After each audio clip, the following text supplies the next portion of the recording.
Hi everyone, I'm Damien. And I'm Jeremy. Welcome to our Suburb Data Podcast, where we cover everything from property investing to expert busting. And today, Jez, we're going to be discussing a news busting article. So this is going to be recorded in video format, so it can be viewed on YouTube, the presentation, and then also podcast format like normal. So rental yield, let's get started. Yeah, so I'm not going to mention who posted this because I don't want to embarrass them. And secondly, they put together some good stuff every now and then, most of the time. But every now and then it's a little opinionated, and in this case there's some misleading information. So I just want to clarify that. And before we jump into the first section, I guess, what is rental yield? Yeah, so the rental yield is how much rent you get per annum as a percentage of the property's value. So if you've got a $500,000 property and you are fortunate enough to get $50,000 in rental income for a year, which is an enormous amount, that is a 10% rental yield. Something more normal would be around 4%. 4%. Got it. All right. Well, let's jump into this article that you found. All right. So first of all, I just want to go through some of the good stuff that he had to say. And it's all about what drives a property's rental yield. And he says there are two primary factors that influence a property's rental yield. Firstly, the size and condition of the property. They have the largest influence on rental income. Now, I haven't done any numbers on this to see if they are indeed the most influential. I'm sure he hasn't either, but I can't see any problems that jump out straight away with this. But just want to point out that it is an opinion, not data. Well, it makes sense, doesn't it? Like if I've got a larger property, on a bigger block of land, better condition, I'm going to obtain a better rental income, but it doesn't necessarily mean I'm going to get a better rental yield. So for example, let's say I've got a property, if we use your example, let's say $500,000 property with $20,000 worth of rent, around, what's that, about 4%? I think so, yeah. 4%. And then it's like, okay, well, that property, another property up the road might be worth $700,000. You might get a similar rental income, yield, but the income's going to be a lot more. So instead of getting $20,000, I might be getting $30,000. But you'd think that's just common sense because it's on a bigger block of land. It might be in your property. It might be in a better area. Yeah. So he does talk about newer properties and larger. So he'll say larger properties with more bedrooms and living areas generally command higher rental incomes. He also says a new property often fetches a premium rental, while a poorly maintained one tends to yield a below average income. Now, I can't see any problems with any of this. And he says, additionally, amenities like a pool can amplify rental potential, especially in warmer climates.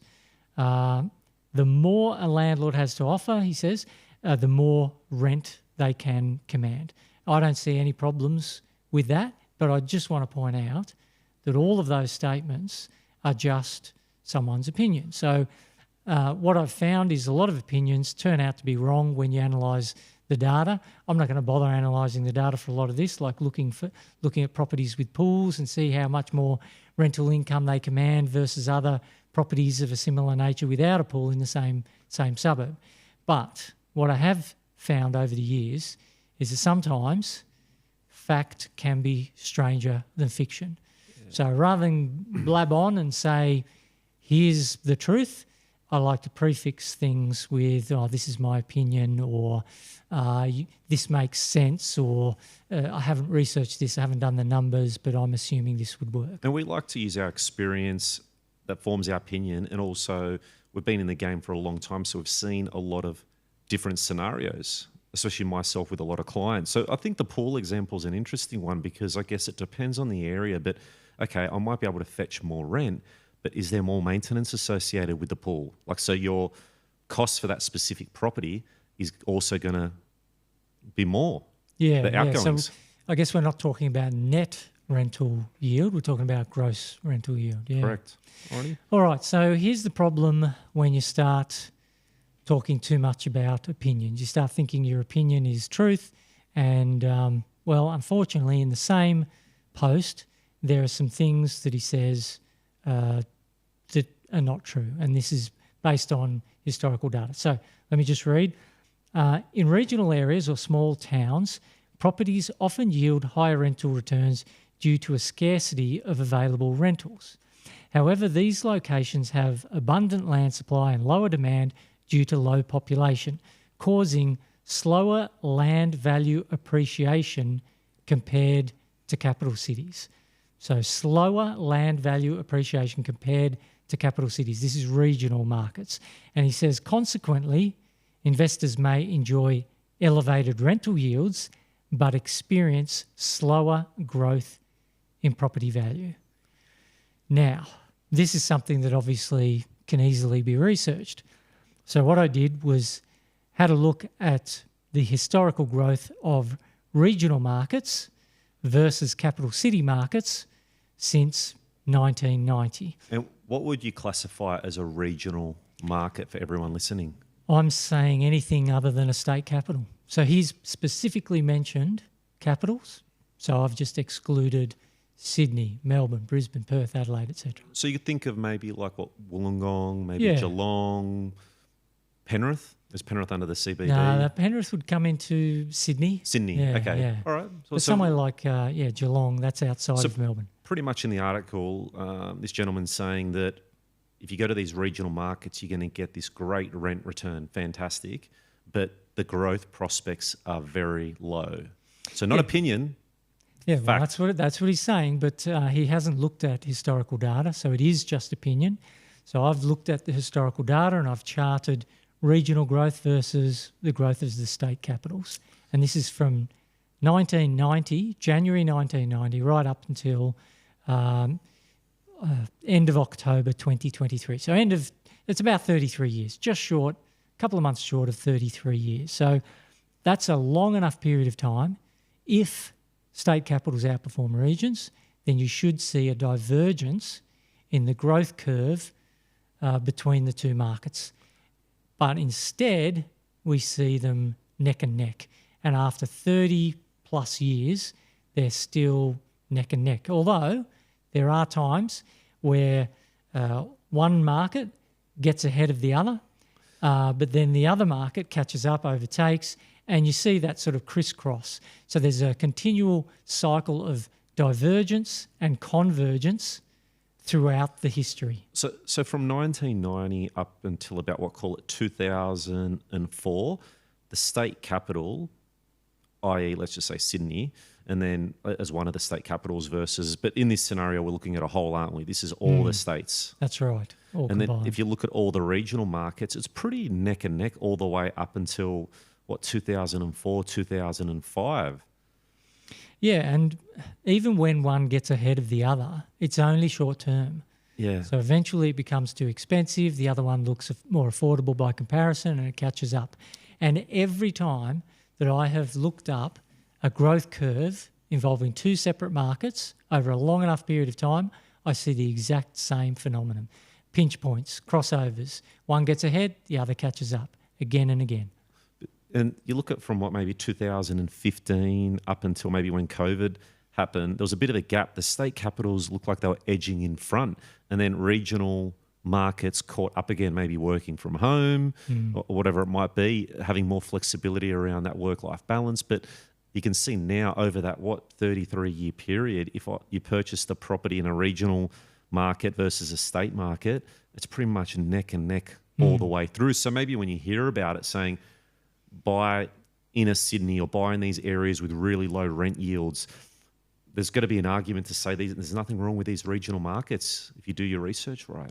That's right. And what some people will do if they want to prove a point, state capitals are better than regionals, then all they have to do is pick the right start and end time for that capital growth race. So the winner of a capital growth race is more determined by when you set the start and finish dates of that race rather than where or what you buy. So what you're saying is potentially data can be manipulated exactly to show a chart or to do some sort of marketing to get people to sign that paper. And honestly, the truth.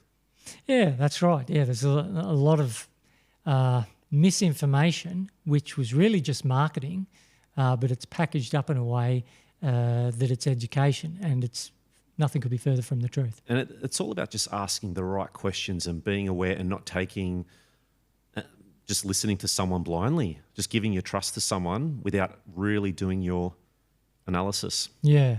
All right. So his first two statements that capital cities outperform regionals, that's been busted. That's not true. And then he says, looking at past returns, I don't think he actually has, it's improbable for an investment grade property to yield a total gross return of more than 10% per annum in the long term. Now, this is a bit confusing here because he's mentioned gross return and yield in the same sentence. And I'm not sure whether he's talking about a gross rental yield of 10%, which, you know, you'd have to agree with. That's got to be temporary. So I'm just going to skip that sentence and go on to the next one. Well, normally that 10% overall, let's say it is 10% overall return, I would maybe think it's combining both, but we're just unsure. Yeah, just the way it's worded, not sure. But anyway, he says, if a property's gross rental return sits at 6% per annum and is not anticipated to change, the chances of capital growth exceeding 4% per annum are very slim. I'd love to see the data there. Well, I'm so glad you asked, Damo, because this is really easy. All I have to do is look at property markets that had a 6% per annum gross rental yield and see how they performed. Did they struggle to get 4% per annum? So if you're looking at the 6%, what point in time are you looking at those markets, or are you looking at it as a whole from start? Any point in time throughout all history that I've got rental yields, looking for all markets that are around 6%, so from 5.5%. In fact, it is 5.5% to 6.5%, so roughly 6%. Okay. And I found their capital growth rate was 7.7% per annum. That is a lot higher than the 4% that he's talking about. It's almost double that. And in fact, markets that had a more normal yield, which is less than 5.5%, had capital growth of only a little over 6% per annum. So these high yielding areas, i.e. where you can get more rent, potentially they've had better capital growth at those points?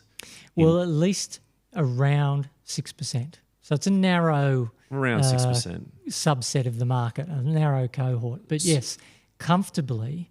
And just having a look at his sentence again, the chances of capital growth exceeding 4% are not just slim, they're very slim. But what the data shows is what's typical is a lot more than 4% and even more than lower yielding markets.